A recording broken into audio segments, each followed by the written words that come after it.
नमस्कार दोस्तों, स्वागत आप सभी का आपके अपने YouTube channel Rudra education point पे। दोस्तों आज के इस वीडियो में हम करने वाले हैं आपके लिए एक मतलब कि वीडियो बहुत शानदार होने वाला। करीबन 30 मिनट का ये वीडियो हो सकता है, काफ़ी लंबा भी हो सकता है।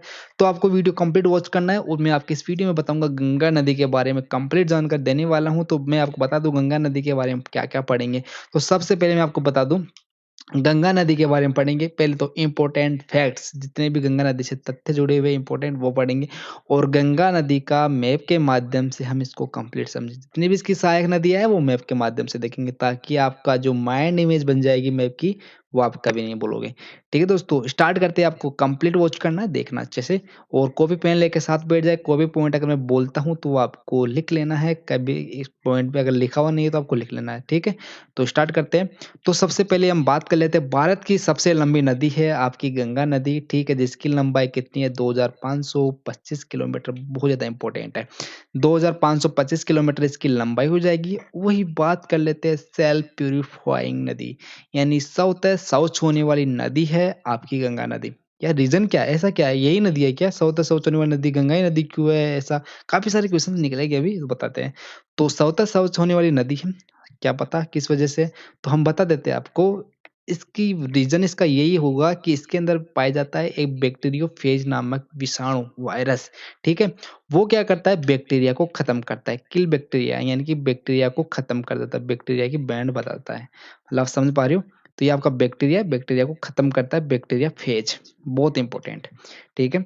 इसके अलावा आपके माइंड में एक क्वेश्चन और निकल रहा होगा कि बैक्टीरियाफेज इसके अंदर ही पाया जाता है। गंगा नदी ऐसी स्पेशल नदी है जो इसके अंदर ही पाया जाएगा। दोस्तों ये स्पेशल नदी भी है, आप मान सकते हो कि इसके अंदर बैक्टीरियाफेज पाया जाता है। इसका रीज़न यही है कि इसमें बैक्टीरियाफेज पाने का एक रीज़न है कि इसमें डिसॉल्व ऑक्सीजन की मात्रा ज़्यादा पाई जाती है। इसी वजह से इसमें बैक्टीरियाफेज पाया जाता है और बैक्टीरियाफेज बैक्टीरिया को विषाणु पाया जाता है और बैक्टीरिया को खत्म करता है। डिसॉल्व ऑक्सीजन की मात्रा ज़्यादा है और इसी वजह से इसके अंदर जलीय जीवों का मतलब कि ज़्यादा होना, उत्पन्न होना, पैदा होना इसके अंदर ज़्यादा है। जलीय जीवों की मात्रा ज़्यादा है। इसी वजह से इसमें गंगा डॉल्फिन जो है जलीय जीव है, राष्ट्रीय जलीय जीव हमारा भारत का घोषित कर चुके हैं 2009 में, वो इसी के अंदर ज़्यादा पाया जाता है। मोस्ट इम्पोर्टेंट है, ठीक है? आगे बात कर लेते हैं डिसॉल्व ऑक्सीजन का प्रभाव क्या होता है। डिसॉल्व ऑक्सीजन का यही प्रभाव होता है कि इसके अंदर जो भी जलीय जीव है वो ज़्यादा पाए जाते हैं और जलीय जीवों को डिसॉल्व ऑक्सीजन की मात्रा अच्छे से मिल जाती है, तो वो अच्छे से आपकी जीवन यापन कर सकते हैं जल के अंदर। ठीक है? अब बात कर लेते हैं नेक्स्ट। इस नदी का उद्गम स्थान होता है गंगोत्री ग्लेशियर, ठीक है, उत्तराखंड में। और आगे बात कर लेते हैं ये कितने राज्यों में, जिलों में, राज्यों में बहती है। तो ये 5 राज्यों में बहती है। आपको बुक्स में 4 मिलेगा, कन्फ्यूजन मत होना, यहाँ पे 5 बहती है, आपको रीजन बता दूंगा।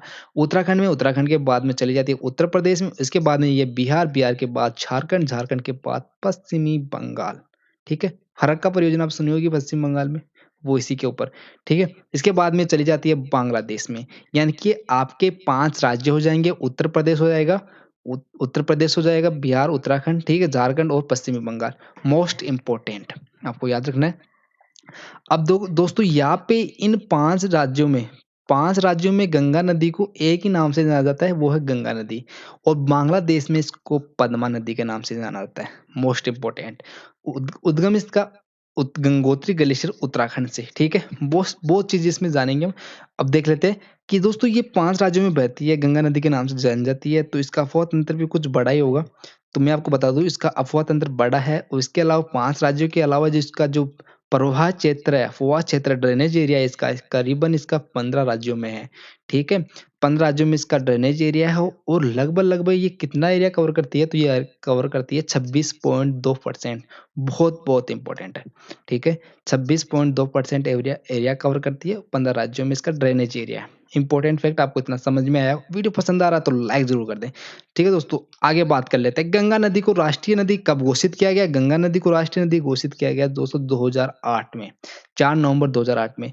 जो मैंने बताया अभी क्यों घोषित किया गया, क्योंकि दोस्तों एक गंगा नदी को राष्ट्रीय नदी घोषित करने के पीछे बहुत से कारण थे।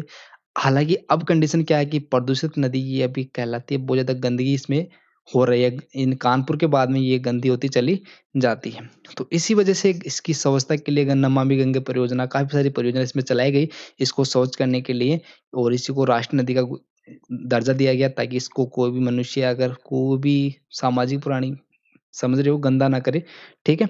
तो इसके बाद हम बात कर लेते हैं गंगा नदी में एक पाई जाती है आपकी गंगा डॉल्फिन, ठीक है? जलीय जीव जिसको राष्ट्रीय जलीय जीव घोषित किया गया था और इसका वैज्ञानिक नाम है प्लाटानिस्टा गिंगेटिक, ठीक है? और इसका आपको वैज्ञानिक नाम अच्छे से याद रखना है। क्यों याद रखना है? क्योंकि एग्ज़ाम में आ सकता है जब गंगा नदी पढ़ रहे हो तो कहाँ से भी क्वेश्चन पूछ सकता है। एग्ज़ामिनर थोड़ी ना वो आपको पास करने के लिए बैठा है, फेल करने के लिए बैठा है, कहीं से भी क्वेश्चन दे सकते हैं। तो कब घोषित किया गया? तो 4 नवंबर तो इसको 2008 को तो गंगा को राष्ट्रीय नदी किया गया। अगले साल 5 अक्टूबर को 2009 को इसको राष्ट्रीय जलीय जीव घोषित किया गया। ठीक है दोस्तों? इतनी बात आपको समझ में आई होगी उम्मीद है अच्छे से। दोनों क्वेश्चन इम्पोर्टेंट है। अब बात कर लेते हैं इसका उद्गम स्थान कैसा होता है? कौन-कौन से इसके प्रयाग है, ठीक है? सबसे पहले हम बात कर लेते हैं इसके ग्लेशियर। दोस्तों 2 ग्लेशियर है, दोनों ग्लेशियर से अलग-अलग स्ट्रीम निकलती है और अलग-अलग स्ट्रीम निकलने के बाद में आपके प्रयागराज में जाकर मिल जाती है, वहाँ से इसको गंगा नदी कहा जाता है। बात क्या है देख लेते हैं। तो आपके 2 ग्लेशियर हो जाएगा, एक तो गंगोत्री ग्लेशियर हो जाएगा और एक हो जाएगा आपका सतोपत ग्लेशियर, दोनों उत्तराखंड में स्थित है, ठीक है? एक ग्लेशियर गंगोत्री ग्लेशियर, इस ग्लेशियर से आपकी निकलती है भागीरथी और इससे निकलती है आपकी अलकनंदा। दोनों स्ट्रीम्स निकलती है और निकलने के बाद में इस प्रकार से जॉइंट हो जाती है कौन से पॉइंट में? प्रयागराज, सॉरी देवप्रयाग में, प्रयागराज नहीं देवप्रयाग में। थोड़ा कन्फ्यूज़न मैं भी हो चुका हूँ काफ़ी टाइम। तो दोस्तों आप देखिए ये प्रयागराज तो इलाहाबाद में ही स्थित है और ये देवप्रयाग है जो कि उत्तराखंड में स्थित है। इस पॉइंट को हम कह देंगे देवप्रयाग और इसी पॉइंट के बाद में इसे कहा जाता है गंगा नदी। यानी इस पॉइंट के बाद में इसे गंगा नदी के नाम से जाना जाता है। इससे पहले भागीरथी स्ट्रीम और अलकनंदा स्ट्रीम धाराएँ निकलती है और देवप्रयाग में आकर के मिल जाती है। दोस्तों यहाँ पे आपके 5 प्रयाग स्थित है, 5 प्रयागों में हमने देवप्रयाग देखा जो भागीरथी और अलकनंदा के सहयोग से संयोजन से मतलब प्रयाग, देवप्रयाग, ठीक है? यहाँ पे आपके 4 प्रयाग और देख लेते हैं, पंच प्रयाग की भूमि उत्तराखंड, ठीक है? वो 5 प्रयागों में से 4 प्रयाग और देखने हैं, तो आपकी अलकनंदा में एक धौलीगंगा नामक नदी है, तो वो आपकी आकर मिलती है, अलकनंदा में यही कहीं आकर मिल जाती है। तो दोस्तों यहाँ पे आकर मिलने के बाद में, ठीक है? ये नदी आकर मिलती है किसमें? अलकनंदा में और इस पॉइंट को क्या कहेंगे हम? इस पॉइंट को कहेंगे विष्णु प्रयाग। 2 प्रयाग हमने पढ़े, विष्णु प्रयाग। धौलीगंगा नदी है, निकलती है और अलकनंदा में आकर मिलती है, विष्णु प्रयाग में मिलती है, ठीक है? और एक नंदाकिनी, तो नंदाकिनी नदी निकलती है और अलकनंदा में आकर मिलती है, जिस पॉइंट पे मिलती है उसे कहते हैं नंद प्रयाग, ठीक है? वही नेक्स्ट बात कर लेते हैं पिंडारी नदी या पिंडर नदी जो पिंडर ग्लेशियर से निकलती है पिंडारी और उसके बाद में आकर मिलती है अलकनंदा में और उस पॉइंट को कहते हैं पिंजर कर्ण। सॉरी मेरे एक माइंड में ट्रिक काम करी है, वो ट्रिक मैं आपको बताने वाला हूँ क्योंकि आपसे क्वेश्चन गलत नहीं होगा, तो कर्ण प्रयाग, ठीक है? और एक नदी आपकी मंदाकिनी है, नंदाकिनी आपको कन्फ्यूज़ नहीं होना, मंदाकिनी आपकी नदी है, जो इन ग्लेशियर्स के बीच में से निकलती है कहीं न कहीं से उत्तराखंड में और उसके बाद में ये आकर मिल जाती है आपकी अलकनंदा में और इस पॉइंट को हम कह देंगे रुद्रप्रयाग। अब याद कैसे करें? अलकनंदा में बहुत सारी नदी आकर मिल रही है, कौन-कौन सी नदी, कौन-कौन से प्रयाग, बड़ा कन्फ्यूज़न है। तो एक बार यहाँ पे लिस्ट देख लीजिए, देव प्रयाग में आकर मिल रही है भागीरथी, अलकनंदा, वही विष्णु प्रयाग में आके मिल रही है धौलीगंगा, ठीक अलकनंदा। तो अब देखिए नंद प्रयाग में और कर्ण प्रयाग में और रुद्र प्रयाग में आपकी हर जगह अलकनंदा में आकर मिल रही है भागीरथी, धौलीगंगा, मंदाकिनी, पिंडारी, ठीक है? आपकी ये नदी आपकी मिल रही है, भागीरथी हो जाएगी, धौलीगंगा हो जाएगी, मंदाकिनी हो जाएगी, पिंडर हो जाएगी बन और मंदाकिनी। दोस्तों यहाँ पे आप देख पा रहे हो कि सभी में मतलब कि जो आपकी अलकनंदा है बड़ी कॉमन नदी है। तो आपको यहाँ से कन्फ्यूज़न करने के लिए काफ़ी क्वेश्चंस बन सकते हैं। तो अब बात कर लेते हैं क्वेश्चंस बनेंगे तो उनको कैसे सोल्व करना है, क्या ट्रिक लगानी है? क्वेश्चन कैसे बन सकते हैं? एक ऑप्शन दे देगा आपको कोई सा भी आप अगर आपको याद है तो आप कैसा भी क्वेश्चन पूछ लो कन्फ्यूज़ नहीं होना। अब मैं आपको बता रहा हूँ कि आपको क्या ट्रिक यूज़ लेनी है, किस प्रकार से। दोस्तों अब देखो, अब जभी भी देवों पे संकट पड़ा, देवप्रयाग से देव, ठीक है? इम्पोर्टेंट जो तरीका मैं बता रहा हूँ, हमको माइंड इमेज बनानी है, आपको इस माइंड इमेज का यूज़ करना है, एग्ज़ाम में क्वेश्चन आ जाता है, तो आप एक छोटा-सा क्लिक आपका क्वेश्चन सही, ठीक है? छोटा-सा क्लिक आपका क्वेश्चन सही, ये ट्रिक आपको अपनानी है। देवप्रयाग, देव मतलब देव, जितने भी देव हैं, उनके ऊपर संकट आता है तो भागते हैं, क्या करते हैं? भागते हैं, कहाँ भागते हैं? अपने सीनियर्स देव के पास, वर्मा जी, विष्णु जी, समझ रहे हो? तो वर्मा जी भागते कहाँ पे? वर्मा जी ऐसे कुछ समझ लो, आप माइंड बना लो इमेज।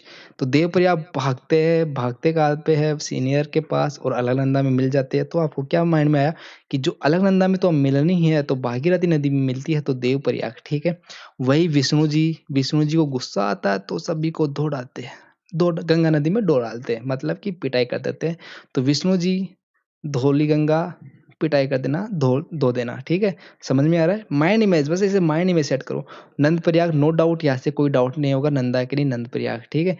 आप सोच रहे हो कि मंदाकिनी रुद्रप्रयाग ये तो कन्फ्यूज़ हो गया, इसको कैसे याद करेंगे? इसका भी बताऊँगा। अब देखिए कर्णप्रयाग, अब उसको कर्णप्रयाग को कैसे याद रखना है कि आपने कर्ण देखा होगा महाभारत में अर्जुन द्वारा उसका वध किया जाता है। कर्ण कौन-सी पोज़ीशन में था? कर्ण अपना धुर्री का जो अपना रथ का जो मतलब टायर था, पहिया था, उसको निकाल रहे थे गड्ढे में गिरने के बाद में उसको खींच रहे थे, ऐसे धक्का मार रहे थे। उसी वक़्त यानी कि आप इमेज में माइंड लाओ कि पंचर वाला एक टायर निकालता है, खींचता है, धक्का देता है, पंचर निकालता है, पिंचर, पंचर निकालता है। तो उसी टाइप को दोनों को इमेज को लिंक करो आप कर्णप्रयाग, कर्ण टायर निकाल रहा था, पंचर निकाल रहा था, पिंडर कर रहा था, आपको समझो इसको लिंक करो। वही दोनों को हो जाएगा पिंडर नदी और कर्णप्रयाग। बहुत ज़्यादा इम्पोर्टेंट है, आपको याद रखना है। और रुद्रप्रयाग, आप रुद्रप्रयाग को भी कैसे याद रखेंगे मैं बता देता हूँ। रुद्रप्रयाग का आपका हो जाएगा, रुद्रप्रयाग से आपको समझना है कि रुद्र की माला, ठीक है? जस्ट लाइक रुद्र की माला रुद्राक्ष, ठीक है? और उसको मतलब कि आप सोचो कि उसको आप उसके अंदर पिरो रहे हो, धागा पिरो रहे हो, तो बहुत मंद गति से पिरो रहे हो। क्या कर रहे हो? मंद गति से पिरो रहे हो, तो रुद्रप्रयाग, मंदाकिनी। जस्ट लाइक आपको ये ट्रिक मुझे पता है कि जो माइंड इमेज मैंने बनाई वो आपको अच्छे से याद हुई होगी। बहुत ज़्यादा इम्पोर्टेंट आपका क्वेश्चन गलत नहीं होगा। उसके बाद में क्या होता है आपको इतना याद रख लेना है। और भागीरथी अलकनंदा देवप्रयाग में आकर मिलती है। इसके बाद में ये हरिद्वार में एंटर करती है मैदानी भाग में। हरिद्वार के बाद में मैदानी भाग में प्रवेश कर जाती है और ये यूपी में एंटर कर जाती है, ठीक है? गढ़मुक्तेश्वर नामक स्थान से ये यूपी में एंटर कर जाती है। बहुत ज़्यादा इंपॉर्टेंट है, आपको याद रखना है। दोस्तों इतना ही इस मैप में हम इतना ही समझेंगे। इस मैप में आगे भी बता देता, लेकिन मैप में बसड़ मच जाती, मतलब कि मैप बड़ा हो जाता, कन्फ्यूजन आपको होने लगता। दूसरा मैप लेते हैं, वही देखते हैं। तो दोस्तों आपको अभी-अभी देखा हमने गंगोत्री ग्लेशियर, सतोपत ग्लेशियर, भागीरथी, अलकनंदा निकलती है, देवप्रयाग में आकर मिलती है, उसके बाद में चली जाती है हरिद्वार, हरिद्वार के बाद में गढ़मुक्तेश्वर यूपी में एंटर कर जाती है। इतनी स्टोरी हमने देखी, जितने भी प्रयाग थे, 4 प्रयाग, ट्रिक मैंने बताई, आपको समझ में आया, ठीक है? अब दोस्तों आगे बात कर लेते हैं। अब गढ़मुक्तेश्वर यूपी में एंटर करने के बाद में ये नदी आगे बढ़ जाती है और कन्नौज नामक स्थान पे एक नदी आकर मिलती है, उसका नाम है धौलीगंगा, ठीक है? धौलीगंगा उद्गम होता है उत्तराखंड में, वहाँ से यू टर्न लेती हुई ये आपकी बिजनौर में एंटर कर जाती है। बिजनौर में अगर स्पेशल पॉइंट देखें तो कालागढ़ में एंटर करती है। उ बिजनौर यूपी में स्थित है, ठीक है दोस्तों? कन्फ्यूज़न नहीं होना। उसके बाद में ये बिजनौर के बाद में कन्नौज में आकर मिल जाती है। तो आपकी फर्स्ट क्वेश्चन आपसे निकल के आता है, तो गंगा की सबसे पहली सहायक नदी कौन-सी होगी? तो पहली सहायक नदी आपकी लेफ्ट और राइट नहीं पूछ रहा है, ये सहायक नदी पूछ रहा है पहली, तो आपकी रामगंगा पहली सहायक नदी हो जाएगी। दोस्तों आपको समझना है कि पहली सहायक नदी आपकी रामगंगा हो जाएगी, इसके बाद में आगे बढ़ते हैं, ठीक है? इसके बाद में कन्नौज के बाद में आपका आता है प्रयागराज, जहाँ इलाहाबाद, यानी कि प्रयागराज कहाँ पे स्थित है? इलाहाबाद में। दोस्तों यहाँ पे आपकी एक यमुना नदी आकर मिलती है, तो यमुना नदी को हम बेसिकली समझ लेते हैं। यमुना नदी इन दोनों ग्लेशियर के पैरेलल में एक ग्लेशियर स्थित है। आप देख पा रहे हैं यहाँ से एक ग्लेशियर स्थित है। इस ग्लेशियर का नाम है यमुनोत्री ग्लेशियर और यहाँ से आपकी यमुना नदी निकलती है और निकल कर इस प्रकार से बहती हुई आपकी इटावा में आ जाती है। इटावा में ही क्यों आती है? आगे नहीं मिला है आपने प्रयागराज में से क्या है? तो प्रयागराज में भी लेके चलते हैं, उससे पहले इसकी जितनी भी सहायक नदियाँ यमुना की वो समझ लेते हैं। तो यहाँ पे इटावा में आपकी आपकी यमुनोत्री से निकलने वाली गंगा यमुना नदी इटावा में आकर रुक जाती है। इससे पहले हम देखेंगे कौन-कौन सी इसकी सहायक नदियाँ हैं। तो दोस्तों आपने देखा होगा इंदौर में जनाबाव पहाड़ी एक चंबल नदी का उद्गम स्थान है। यहाँ से आपकी चंबल नदी निकलती है। इसके बाद में ये आपकी इस प्रकार से रुक जाती है। रोक रहे इसलिए कि आपको इसमें एक क्षिप्रा नदी भी आके मिलेगी। आपकी उज्जैन शहर क्षिप्रा नदी के किनारे बसा हुआ है। काकरी बड्डी नामक पहाड़ी से आपकी क्षिप्रा नदी निकलती है। इस प्रकार से चंबल नदी में आकर मिल जाती है यहाँ पे, ठीक है? इसके बाद में ये चली जाती है इटावा में। तो चंबल नदी आगे भी चंबल नदी कहलाती है और इटावा में आकर मिल जाती है। तो चंबल नदी कहाँ से निकलती है? जनापुआ की पहाड़ से निकलती है और क्षिप्रा नदी काकरी बड्डी की पहाड़ से निकलती है। क्षिप्रा नदी के किनारे उज्जैन शहर बसा हुआ है, जहाँ पे कुंभ का मेला लगता है और इसके किनारे उज्जैन में एक महाबलेश्वर मंदिर बहुत ज़्यादा इम्पोर्टेंट है, ठीक है? महाबलेश्वर ऐसे कुछ नाम से है। तो दोस्तों यहाँ पे जनापुआ पहाड़ी, चंबल नदी क्यों फेमस है? मर्दापर्दन के लिए, गोली मर्दापर्दन, नलीदार मर्दापर्दन के लिए और बीहड़ ये क्षेत्र को कहते हैं। आपको पता है यहाँ पे चंबल में अगर आप देखो तो यहाँ पे घड़ियाल पाए जाते हैं, ठीक है? घड़ियाल के लिए बड़ी फेमस नदी है ये और क्षिप्रा नदी इसमें आकर मिल जाती है। इसके बाद में इटावा में आकर के इसका संयोजन हो जाता है। इटावा के बाद में हम यमुना नदी को आगे लेके चलते हैं और इटावा से पहले और आपका जो है इस पे सिंध नदी आपकी सहायक नदी मिलती है। इसमें आपको क्वेश्चंस पूछा जाता है सहायक नदियों के बारे में, बहुत ज़्यादा टिपिकल क्वेश्चन पूछा जा सकता है। तो आपको नदियाँ याद हो, मैप याद हो, तो आपको क्वेश्चन को बड़ी जिस तरीके से सोल्व कर सकते हैं। दोस्तों यहाँ पे देखिए इटावा के आगे आपकी सिंध नदी आकर इसमें मिल जाती है। आगे आता है हमीरपुर, हमीरपुर इटावा के मध्य में एक सिंध नदी, ठीक है?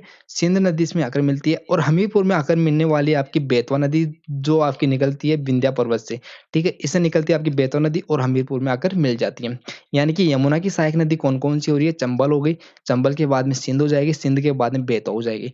इसके बाद में हमीरपुर से आगे चलते और बांदा नामक एक स्थान है, वहाँ पे आपकी एक नदी आकर मिलती है कैन, ठीक है? कैन कौन-सी जगह पर आपको मिलेगी और कौन से पर्वत से निकलती है? तो बांदा नामक स्थान में यमुना मिलती है और कैमूर पर्वत से आपकी कैन नदी निकलती है और ये बांदा नामक स्थान पे आकर मिल जाती है। एक टॉन्स नदी भी है जो इसके अंदर आकर मिलती है, आपको याद रखना है टॉन्स शायद इसमें लिखा नहीं है, टॉन्स नदी आप लिख सकते हो, टॉन्स नदी भी इसमें आकर मिलती है।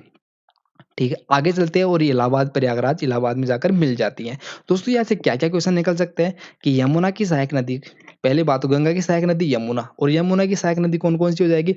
आपकी हो जाएगी यमुना की सहायक नदी चंबल हो जाएगी, क्षिप्रा, छिंद, क्षिप्रा सॉरी इसमें जाकर चंबल में मिल जाती है, चंबल ही कहलाएगी, बेतवा हो जाएगी, कैन हो जाएगी, टॉन्स नदी भी है तो वो आपको याद रखना है। ठीक है, बहुत ज़्यादा इंपॉर्टेंट है और चंबल घड़ियालों के लिए फेमस है। चंबल के किनारे एक कोटा शहर जो शिक्षा नगरी के नाम से जाना जाता है, जिला है राजस्थान का, ठीक है? बहुत इंपॉर्टेंट है, कैमूर पहाड़ी से आपकी कैन नदी निकलती है। जितने भी इंपॉर्टेंट क्वेश्चन निकल सकते हैं, आप निकाल सकते हैं। आप अच्छे से मैप के माध्यम से पढ़िएगा, आपको अच्छे से याद हो जाएगा। वही बात कर लेते हैं प्रयागराज के बाद में ये नदी आगे बढ़ती है, वो गाजीपुर में चली जाती है। गाजीपुर में एक नदी आकर मिलती है जिसका नाम है गोमती। दोस्तों इंपॉर्टेंट क्वेश्चन यहाँ से निकलने वाला है, गोमती नदी निकलती है और ये गाजीपुर में आकर मिल जाती है। दोस्तों गाजीपुर से पीलीभीत से निकलने वाली गोमती नदी एकमात्र सहायक नदियों में ऐसी नदी है, गंगा की सहायक नदियों में, कि ये आपकी मैदानी भाग से इसका उद्गम होता है। मैदानी भाग से क्यों? मतलब कि दोस्तों जितनी भी नदियाँ कई पहाड़ से निकल रही है, कोई ग्लेशियर से निकल रही है, लेकिन ये वाली नदी आपकी स्पेशल नदी है जो मैदानी भाग से इसका उद्गम होता है। तो इंपॉर्टेंट हो जाएगा, मैदानी भाग से निकलने वाली गंगा की कौन सी नदी है? तो वो हो जाएगा गोमती नदी। इंपॉर्टेंट क्वेश्चन, ठीक है? आगे चलते हैं। गाजीपुर से आगे चलते हैं, वही हो जाएगा छपरा। छपरा में दोस्तों एक नदी आकर मिलती है जिसका नाम है घाघरा नदी, तो उसको समझ लेते हैं। तो दोस्तों आपका मिलाप ग्लेशियर हो जाएगा उत्तराखंड में, ठीक है? जहाँ से निकलती है आपकी शारदा या काली नदी, और शारदा काली नदी की अलग से जो सहायक नदी या सरयू नदी इस प्रकार से है, उनको हम याद रख लेंगे ऐसे ही। और बाकी बात कर लेते हैं, एक भारचाचुंग या मारचाचुंग नाम से ग्लेशियर है नेपाल में, और दोनों ग्लेशियर से निकलती है अलग-अलग स्ट्रीम, अलग-अलग नदियाँ, शारदा नदी और इससे निकलेगी आपकी घाघरा नदी। दोनों मिलकर आके मिल जाती है बाराबंकी में, ठीक है? और ये घाघरा नदी कहलाती है लास्ट में आकर के, ठीक है? और यहाँ से इसको घाघरा नदी निकलती है, आपको सॉरी एक बार मैं बता देता हूँ, यहाँ से आपकी निकलती है घाघरा नदी, ठीक है? और जो कर्णाली ऐसे उसको जो बोला वाला जाता है इसको, तो यहाँ से एक राप्ती नदी भी आकर मिलती है इसमें, बारसचुंग ग्लेशियर से आपकी घाघरा नदी निकलती है। दोस्तों कौन सी निकलती है? घाघरा नदी निकलती है। यहाँ पे लिखा हुआ नहीं है तो आपको अच्छे से समझना होगा, इसमें कर्णाली ऐसे कुछ नाम से जाना जाता है इसको, घाघरा नदी को पहले कर्णाली, ठीक है? और यहाँ से दोनों स्ट्रीम्स बाराबंकी में आकर ऐड हो जाती है, तो उसके बाद में ये घाघरा नदी कहलाती है और घाघरा नदी मिल जाती है छपरा बिहार में, ठीक है? आगे नेक्स्ट बात करें, छपरा के बाद में आता है पटना। पटना में आपका एक नदी मिलती है सोन नदी, तो दोस्तों बहुत इंपॉर्टेंट है, और सोन नदी का उद्गम अमरकंटक छत्तीसगढ़, ठीक है? छत्तीसगढ़ की पहाड़ी, छत्तीसगढ़ में पहाड़ी, अमरकंटक की पहाड़ी, वहाँ से निकलती है आपकी 2 नदियाँ, एक नदी दक्षिण की तरफ चली जाती है और एक नदी उत्तर की तरफ चली जाती है। जो उत्तर की तरफ जो नदी चल रही है वो हो जाएगी आपकी सोन नदी, जो आकर गंगा नदी में मिल जाती है, और जो नीचे की तरफ चली जाती है साउथ की तरफ, वो हो जाएगी आपकी नर्मदा नदी। मोस्ट इम्पोर्टेंट ऐसी 2 नदियाँ जो एक पॉइंट से तो ओरिजिन होती है, यानी कि एक पहाड़ी से तो ओरिजिन होती है और अलग-अलग दिशाओं में चली जाती है, उत्तर में चली जाती है और दक्षिण में चली जाती है।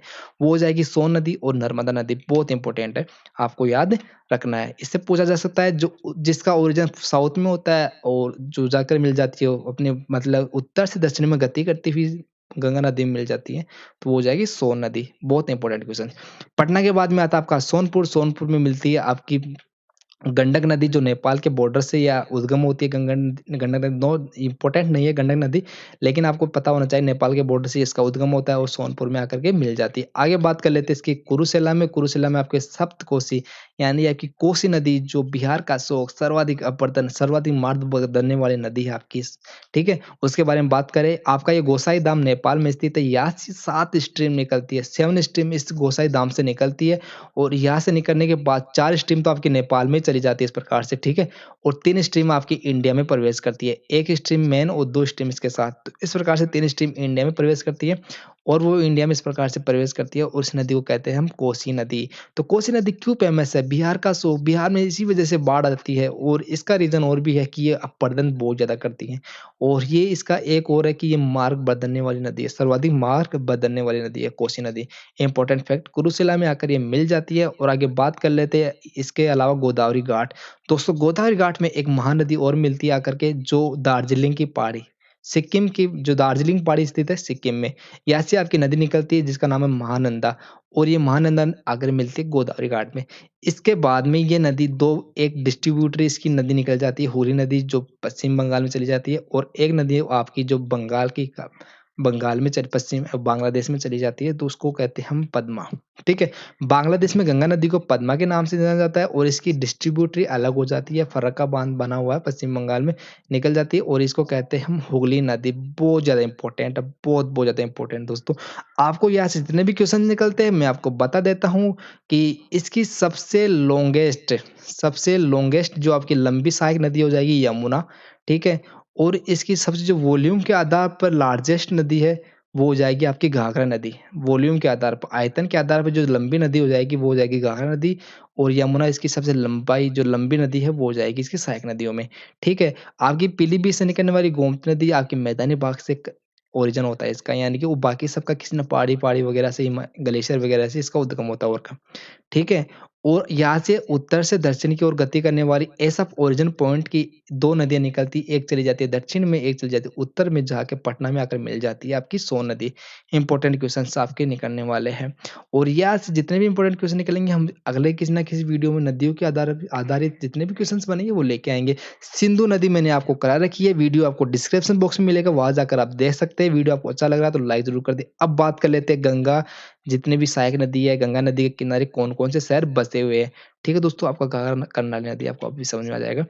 दोस्तों अब देखिए नदियों के किनारे बसे हुए शहर कौन-कौन से हैं वो देख लेते हैं और यहाँ पे बात कर लेते हैं चंबल नदी जो है इसके किनारे बसा हुआ आपका कोटा शहर जो कि राजस्थान का एक जिला है जिसको शिक्षा नगरी के नाम से जाना जाता है।